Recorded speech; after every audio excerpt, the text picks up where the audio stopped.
Hello and welcome to the new edition of English Perspectives. Today we're going to be looking at the language of likes and dislikes. This means that we are interested in positive or negative language, not neutral expressions like I don't mind. An example of something which produces strong positive or negative feeling is the thick black salty yeast substance Marmite, which is spread on toast. You either love it or you hate it. Yuck. If that example is out of your cultural experience, perhaps the concept of camping might help. Some people see this as a romantic escape from everyday life to be close to nature, whereas others see it as uncomfortable, tedious, and potentially life-threatening. Okay, so we're going to look at expressions in three categories: neutral, informal, and more formal. Let's begin with neutral.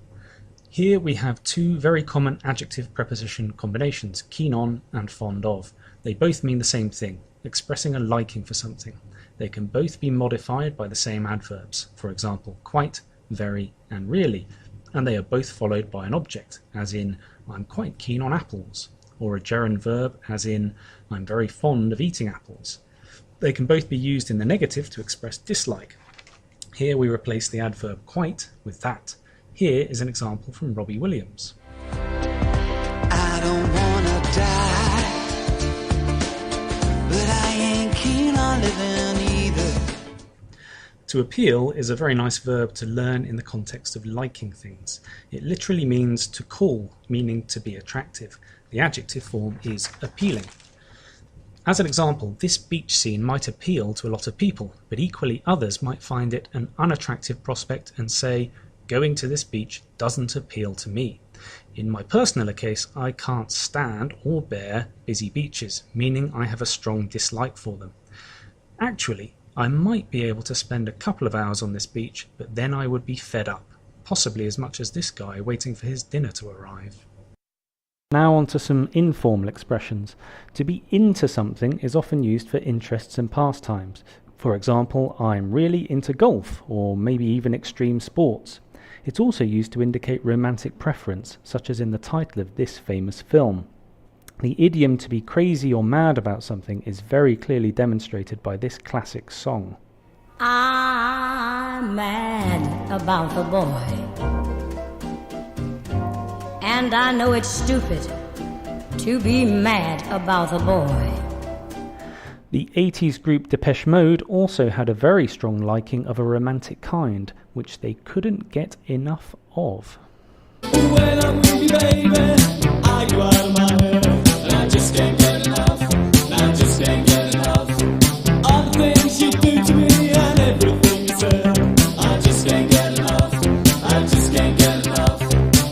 These songs are about love, but the phrases can be used for anything. I'm mad about kiwi fruit, or I can't get enough pot plants, for example. In terms of dislikes, something which doesn't do anything for you or is not really your thing expresses a negative opinion, as this cat meme demonstrates.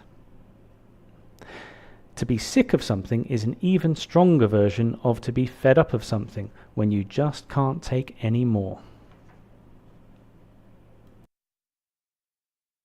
Now on to a few formal verbs.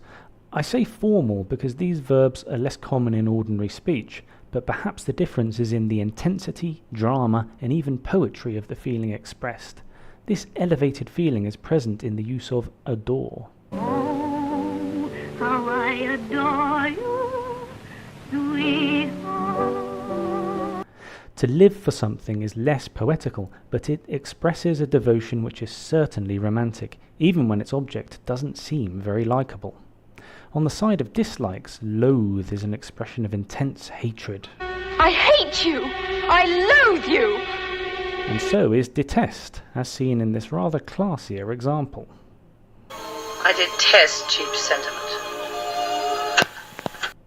Finally, abhor, a truly formal expression of intense dislike, which you are likely only to find in grand statements about life or perhaps the universe.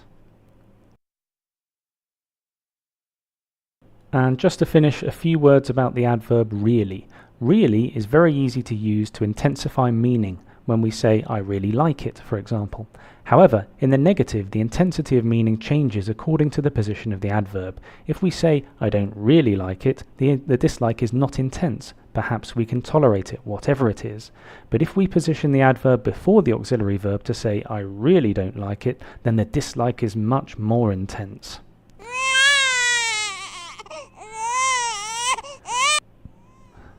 Thanks for watching.